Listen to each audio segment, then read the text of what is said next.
and 72% of the time the market goes up. And the answer came to me. And that's when I developed my chart. The answer came to me is because, just like Caterpillar, when they pull their money out, you get out.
Whoa! It's your daily dose of how to manage your money. And now it's time for Phil's Gang on the Off the Wall Street Network. Oh, God. Are you nuts? With your host, Phil Grande. Bye. And thank you for joining me on my podcast today. And today is the 24th of August. No, not Christmas Eve, but we had the 24th. It's a typical sleepy August market. What's going on? Why is there no catalyst? Where's the catalyst to move this thing? Where's the action? Well, there's not much action in the market. And one of the reasons the market, at least it's not crashing, okay? Yields are flat. Liquidity is really thin. We don't have institutional money coming in. And nobody wants to make any big moves in the market, especially the institutions. We have machines in the market replacing institutions, but it's a big difference. When you have institutions in here and the market moves, the institutions will come in with more money and hold it up. So if you get a nice punch of money coming in and you get the banks to rally or you get the tech to rally, it'll hold it. But when you get the machines rallying, they don't bring in any extra money. So you always see you get this nice rally, then by the afternoon it gives most of it back. So yields are really stuck. If you've been noticing the yields, they're not rising, they're not falling. Here, let's just take a look at the yields right now. They've been the same the last few days it's the same thing. If you take a look at the look at this, 2-year just sleeping, 4.24, it's up 0.006. And the 10-year is down ever so slightly, 4.702 or minus 0.036. So there's no action in the yields. The yields drive everything, as you know. But when the yields are stuck, then everything's stuck. So when yields go flat, the traders, the institutions that like trading trends, in other words, if you look at the best stocks, like take our here, let me put them up for you. I'll get them here, I'll show you what I'm talking about. Let's see, let me just rip them up here for you. Just 1 second. I'll get them for you. I mean, these have been the real deal. These are, let me get them up here. Our cloud stocks, I'm looking at them now. They've been the real deal. They are relative strength stocks. That's the only group that's relative strength. And when the market goes down, they've been holding on. Now, if you take a look at SAP and you look at Adobe and Intuit, and they've been climbing nicely, okay? Every day, a little bit climbing. But when you go back to our leadership group, which is our chip machine makers, ASML, LRCX. Now, what happened with those, Clack and AMAT, those four machine makers, money started to come in. They started to turn green. The stochastic started to turn positive, where red went up through yellow, and turned green. But the problem is, it was short covering. See, that's what people don't understand. There's a big difference between short covering and new money that's coming in. Now, those have been the leader, the big machine makers, and also if you take Intel, MU, and TSM, those have been the big leaders, okay? They buy those chip machine makers. So those stocks right there, 7 stocks, are just dead in the water, even though the stochastics went up. We saw the candlesticks turn green, all looking good. Problem is that it's not new money coming in, it's just short covering. But when you take a look at our other stocks, our cloud stocks, software, that's new money coming in. And you can tell the difference when you see, you just go through them and see our winners. I mean, my God, look at Intuit doing terrific. Our CRM's doing terrific. Our Now's doing so those all have this big, steady money coming in, new money.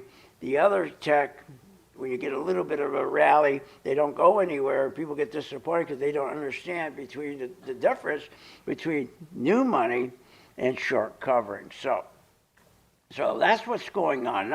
There's just nothing that is stimulating the market. And even oil now is around that $85, and our oil stocks, XLE, XOP, the majors, COP, all going up nicely, but you can't depend on them because you don't know what's going to happen next. I mean, it's nice that we settled down at $85, but remember, the problem is oil, the demand, the real price of oil where it should be is $65. The difference between 65 and 85 is the headlines that are produced by President Trump. Every time something goes on, right, he gets out there, says something, we call them headlines, and so the price should be at 65. If you said, okay, where's the real demand for oil, okay? Factories need oil. Airlines need jet fuel. Where's the real demand? And everybody will tell you it's $65. So we got the $65, but they're trading at $85. That's the problem. Now, as long as we caught the 65 to 85, and we did, trading it, but you got to be very, very careful because that's a big trap because that can suck you right in. If you're not playing it right, you're not watching your truth serum, which is IWM, and your yields. That's the sad part. More people lose money in the stock market because they have no idea, okay? They listen to these jibber jabbers on TV, but they don't listen to the truth serum. Your yields tell you the truth. Your yields tell you the direction. Yields are a compass. But the traders, if you think of your 65 million traders who trade every day, 95% of them lose every day because they don't understand, okay, how the market works. So again, right now, as I said, the yields, the 2 years are 4.23. That's the most important one. It's stuck. The 10 years are 4.69. Both are really barely moving, either one of them. So there's no catalyst until we get another inflation print. We need some inflation here. We need PCE. Right? That's what we got to keep following, the PCE, and that's going to be very important. And see what happens with that. Now, the other thing that's going on is we have low volume, and we have no momentum, and we have tight ranges. So. And here's what people don't understand either, traders. There's only, the market, they don't know how it works. They don't know anything about yields. They don't know anything about how they work. And they'll always tell you which direction your stock's going.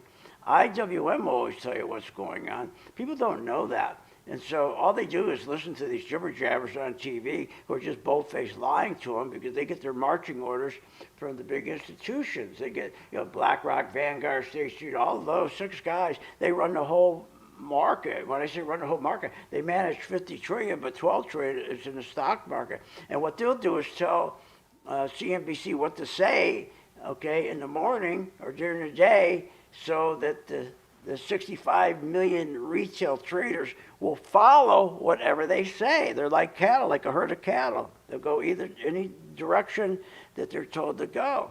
And instead of looking at the yields, then you can say, hey, wait a minute, hold on, they're wrong. If you look at the bank stocks going up and the yields are going down, and they'll tell them, hey, buy the banks. And they'll come up with some lie. They'll come up with something made up and using some fundamental, okay, and attached to the lie. And what happens is you got, let's say the banks are going up, but the yields are going down. And 9 out of 10 traders don't know what that means. And that means that the stock's rallying, but for the wrong reasons, and the compass is pointing downward, which tells you once that money stops going in, guess what's going to happen? The stock is going to go the direction of the compass, which are the yields. But yields are very, very important. They're a truth serum. They understand the system, and IWM is the same thing. But yields really matter, because when yields go up, tech gets hit first. Bam. And you know how many people lose money in the stock market every day?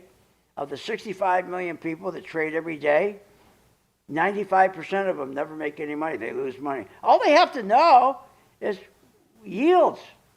That's the truth serum. When yields rise, okay, then you got a good day with your banks. When yields are going down, you got a good day with your tech. And take the banks again.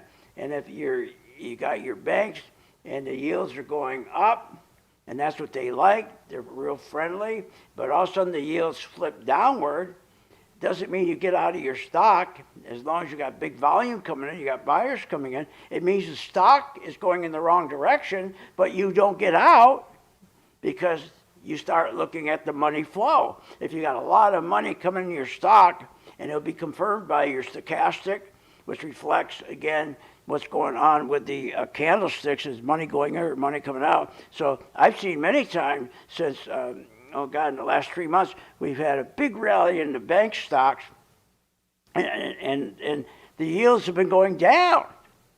So the yields are right.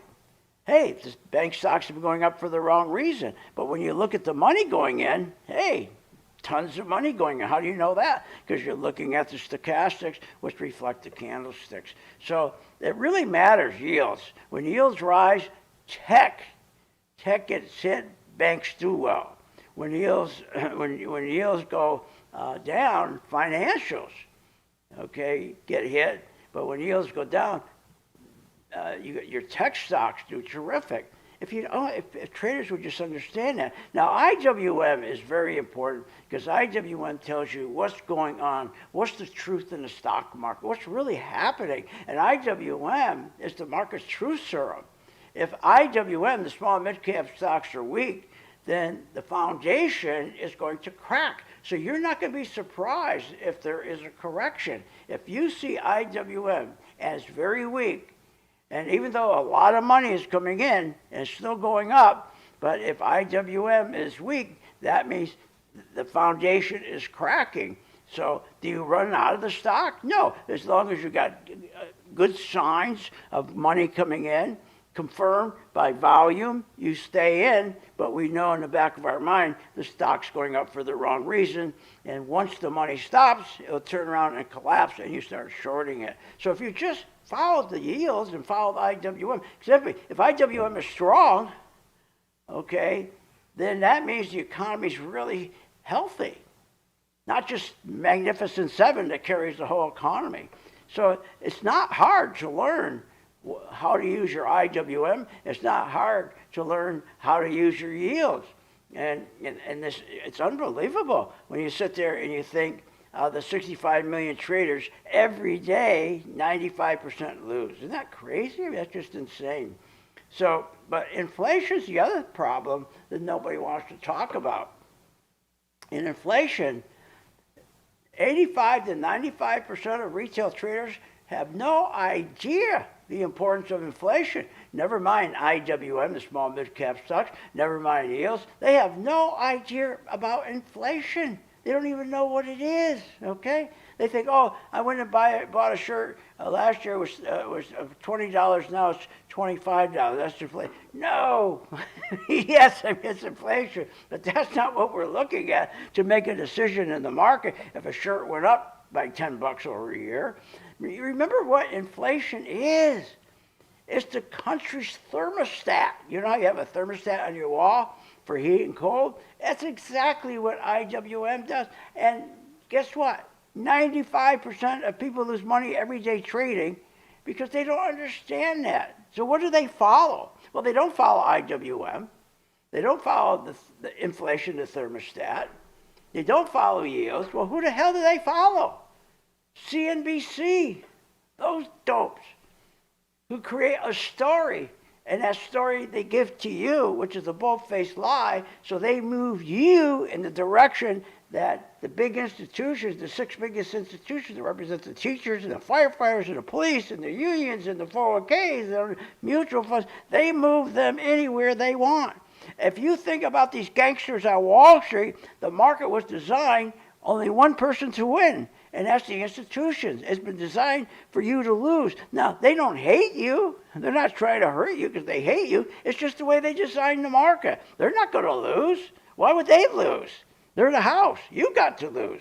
And unless you know and understand like 4 different little things, what a difference would make if you just understood just a little bit.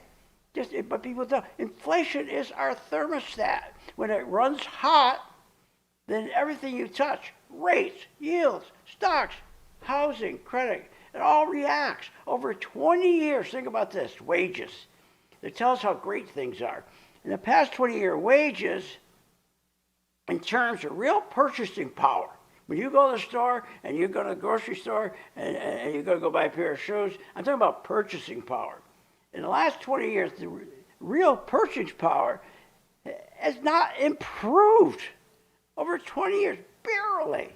That's terrible. Over the past 10 years, inflation, okay, has outrun wages. So every time you hear the president and the politicians, oh, we have the strongest market ever, the strongest economy ever. It's a beautiful economy. Oh, it's so wonderful. We never saw anything like this. That's a bunch of BS. That's just not true. Go look it up. I looked it up. You can go look it up. Look over 20 years, over 10 years, now over 5 years. Wages and inflation there's no gains. So inflation keeps going up, but wages aren't going up. Not enough to wipe out the inflation. So we have a tough deal going with it. And guess who controls all that? That's the Fed. The Fed, those gangsters. They don't work for you, the Fed. They work for Wall Street. So in the last 5 years, the Fed, working for Wall Street, hiked rates 11 times. And you know that 11 times, they packed that in between 2022 and 2023. What are you, nuts? 11 times between 2022 and 2022. So they hiked rates to fight inflation. Are you nuts? That was the fastest tightening cycle we've had in 40 years. You got to be out of your mind. Those 11 rate hikes just didn't raise the interest rates. They rewired the entire financial system. So you lose, they win. They crushed liquidity, money. They blew out the yields, hit housing hard and credit. I mean, when you have 11 rate hikes, your liquidity gets crushed, your housing gets crushed, the yields get blown out. I mean, and this is what happened in 11 years. This is nuts, and we're not doing any better today. But if you know how to trade by understanding yields and IWM, small mid-cap stocks, it doesn't matter. See, if all you do is buy stocks and you don't know how to short, you got to trade to perfection. What are you, nuts? Trading to perfection? That's crazy. But when you know how to short, and we have this stuff going on, it's no problem because we'll follow the yields. I mean, and you got all kinds of setup for yields. For example, we follow the 40-year, I tell my gang, okay, we have a 40-year rule. Yields down, tech's going to go up, so buy tech. It always goes up. Okay, yields up, tech's going to go down. Now, tech only rallies when the 2-year drops faster than the 10-year. You buy tech and discretionary stocks. Tech only drops, stocks drop, okay, when the 10-year sinks faster than the 2-year. So if you understand yields, I give every one of my students this cheat sheet, which they can go look up every morning if they see the 10-year up and the 2-year down, or the 2-year down and 10-year up, or both down, both up. They know exactly what to do because I have it all laid out for them in a cheat sheet. Tells them everything. Hey, 2-year and 10-year. Let's say they rise together tomorrow morning. They know, hey, it's bad for tech. Now, what's Wall Street going to do? Well, let's say they want to push tech. The 6 institutions that control the money want to push tech stocks. So all of a sudden you got your yields going up. They shouldn't be pushing tech, but they'll do it because they take care of themselves. But if you knew what it meant, okay, when you hear all of a sudden they're pushing tech and yields are going up, look up your yields and you'll say, no, don't do it. No, because first of all, it's a 2-year and a 10-year rise together, and you're thinking, I think I'm going to buy tech today. Well, you look it up, you're not going to buy tech because the 2-year and 10-year go up together. That's bad for tech. You can save yourself. If the 2-year spikes and the 10-year spikes at the same time, then you got banks, tech, industrials, materials, and consumer, okay, discretionary, okay, all those. Okay, are going to be tough to work with. So my whole point is, you got everything you need if you just understand what's going on with the yields. I mean, what a difference it makes, and you won't be part of that 95% who lose money. I mean, you won't. So again, as I say, by having at least a guide, where you know if the 2-year drops faster than the 10-year, you look it up, and we have it all ready for you. That means tech rallies, consumer discretionary rallies, defensive will be weak, and banks struggle. How nice is that every morning? You know exactly, because your yields are the truth. CNBC is not the truth. Yields explode. Remember what happens when yields explode. You know, when we had the 11 rate hikes and yields went nuts, that killed all the valuations, the multiples. And the hikes pushed the 2-year and 10-year Treasury yields to a 15-year high. And people are jumping in buying tech because CNBC is telling you, buy tech. But if you knew, okay, what yields are doing and what they mean, you wouldn't have bought, and you wouldn't be part of the 95%, okay, who lose money trading every day. It's just a terrible thing. So it's fun when you're trading and you know what you're doing, isn't it? Isn't it just like if you're jumping out of an airplane and you're going to skydive? Wouldn't it be nice that you know what you're doing? Okay, I mean, how many people go in an airplane and jump out, skydive, and they never took a lesson? This is not going to end well. It's the same thing with stocks. There's so many people that just won't learn. They think if they can just catch early in the morning, okay, what's going on CNBC, write the stock down they tell you, and you're going to make money. It doesn't work that way. I'm going to leave you with this. If you have, again, gold, okay, the miners. Now, the miners are starting to do well again because the dollar's going to keep on going down. And gold's going up, so that's doing very well. And if you understand, if yields keep going down and the dollar will follow the yields. Remember, the dollar always follows the same direction of the yields. So if the yields are going down, dollar's going to go down, your gold and your silver is going to go up. And we've had a very nice couple of weeks with gold. So people are back into buying miners. All right? All right, so that's about it. It's just so frustrating that people lose money trading, and they quit. They lose money. I don't, I understand why. People just stop trading because they're upset. I don't blame them. If you think about this, what Wall Street's done to screw the retail investor.